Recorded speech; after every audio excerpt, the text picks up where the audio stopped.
क्या आप जानते हैं कि राधा और कृष्ण का प्रेम सिर्फ एक कहानी नहीं, बल्कि ब्रह्मांड के सबसे गहरे रहस्यों में से एक है। ये प्रेम एक ऐसी धारा की तरह बहता है जो समय और स्थान से परे है। राधा और कृष्ण के मिलन के बीच एक ऐसा रहस्य है जो न केवल प्रेम की समझ को बदलता है, बल्कि संसार की सृष्टि और विनाश का भी कारण है। आज हम इस प्रेम की गहराई में उतरने वाले हैं, ताकि आप जान सके कि राधा और कृष्ण के संबंध में क्या राज छुपा हुआ है। तो चलिए इस रहस्य को जानने के लिए तैयार हो जाइए। जय श्री कृष्ण दोस्तों, स्वागत है आपका @solmind चैनल पर, जहां आज हम आपको लेकर चलेंगे राधा और कृष्ण के अद्भुत प्रेम की दिव्य यात्रा पर। यह प्रेम केवल एक सांसारिक प्रेम नहीं था, बल्कि आत्मा और परमात्मा के मिलन का प्रतीक था। तो चलिए शुरू करते हैं इस अद्भुत और रहस्यमय प्रेम कथा को, जो समय के हर दौर में जीवित रहती है। बहुत समय पहले की बात है, जब धरती पर भगवान श्री कृष्ण ने अवतार लिया था। उनका रूप बालक था, लेकिन उनके रूप में ऐसा आकर्षण था कि पूरे ब्रह्मांड का प्रत्येक जीव उनकी ओर खिंचा चला आता था। वे नटखट, चंचल और सुंदर थे, जिनकी बांसुरी की मधुर ध्वनि में ऐसा जादू था कि जो भी उसे सुनता वो कृष्ण के प्रेम में खो जाता।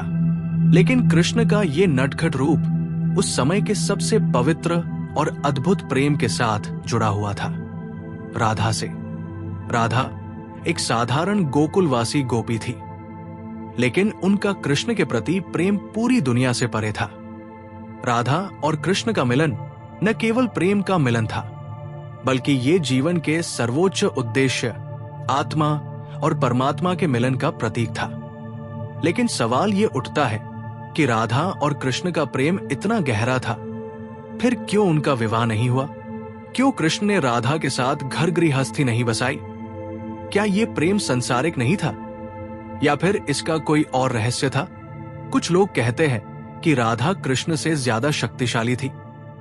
उनके प्रेम में वे खुद को पूरी तरह से समर्पित कर देती थी। लेकिन जब कृष्ण ने मथुरा जाने का निर्णय लिया, तो राधा ने उन्हें रोकने का प्रयास क्यों नहीं किया? क्या उन्होंने कृष्ण के साथ रहने की इच्छा नहीं की? और फिर कृष्ण ने राधा को कभी वापस क्यों नहीं लिया? यह सवाल केवल सांसारिक प्रेम को लेकर नहीं था। राधा और कृष्ण के प्रेम में एक गहरी आध्यात्मिकता थी। शास्त्रों के अनुसार राधा और कृष्ण का प्रेम आत्मा और परमात्मा के मिलन का प्रतीक है।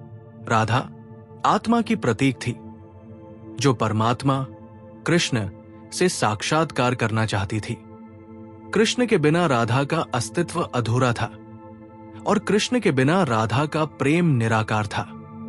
कृष्ण का प्रेम राधा के लिए शुद्ध और समर्पित था, लेकिन राधा ने कभी किसी पुरस्कार की आशा नहीं की। उनका प्रेम स्वार्थहीन था। उनका मानना था कि कृष्ण का प्रेम ही उनका जीवन है, और जब कृष्ण ने मथुरा जाने का निर्णय लिया, राधा ने उनकी इच्छा का सम्मान किया, क्योंकि उनका प्रेम कृष्ण की इच्छा के अनुसार था। ये प्रेम न तो संसारिक था और न ही किसी प्रकार के स्वार्थ से जुड़ा था। ये प्रेम पूर्ण रूप से आत्मसमर्पण था। अब सवाल यह था कि जब कृष्ण द्वारका चले गए, तो राधा का क्या हुआ? क्या वो अकेली हो गई? क्या वो रोई? नहीं, राधा कभी कृष्ण के बिना दुखी नहीं हुई। उन्होंने कृष्ण के प्रेम को अपने हृदय में बसाया और उनकी याद में हर पल कृष्ण का भजन किया। उनके हृदय में कृष्ण की छवि हमेशा जीवित रही, और वो उन्हें हर स्थान पर महसूस करती थी। कहते हैं कि जब कृष्ण द्वारका में थे, तब भी उनकी बांसुरी की धुन राधा के दिल में गूंजती रहती थी। राधा कभी कृष्ण से दूर नहीं हो सकती थी, क्योंकि उनका प्रेम केवल शारीरिक नहीं, बल्कि आत्मिक था। ये प्रेम उस स्तर पर था जहां राधा और कृष्ण के बीच कोई भौतिक दूरी मायने नहीं रखती थी। राधा और कृष्ण की प्रेम गाथा हमें यह सिखाती है कि सच्चा प्रेम किसी शर्त का मोहताज नहीं होता। ये प्रेम आत्मा और परमात्मा के बीच का मिलन है। जब आत्मा परमात्मा से जुड़ती है, तब संसार के सारे बंधन टूट जाते हैं। यही कारण था कि राधा और कृष्ण का प्रेम हमेशा कालातीत और अद्वितीय रहेगा। वे केवल प्रेम के प्रतीक नहीं, बल्कि उस दिव्य शक्ति के प्रतिनिधि थे जो हमें अपने भीतर और बाहर का आत्मिक अनुभव कराती है। आशा है कि आपको राधा और कृष्ण की प्रेम गाथा पसंद आई होगी। इस रहस्यमय प्रेम ने हमारे जीवन को एक नया दृष्टिकोण दिया है। अगर इस वीडियो ने आपके दिल को छुआ है तो कृपया इसे लाइक करें और अपने विचार कमेंट्स में साझा करें।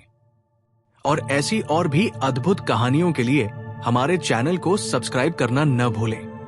जय श्री कृष्ण।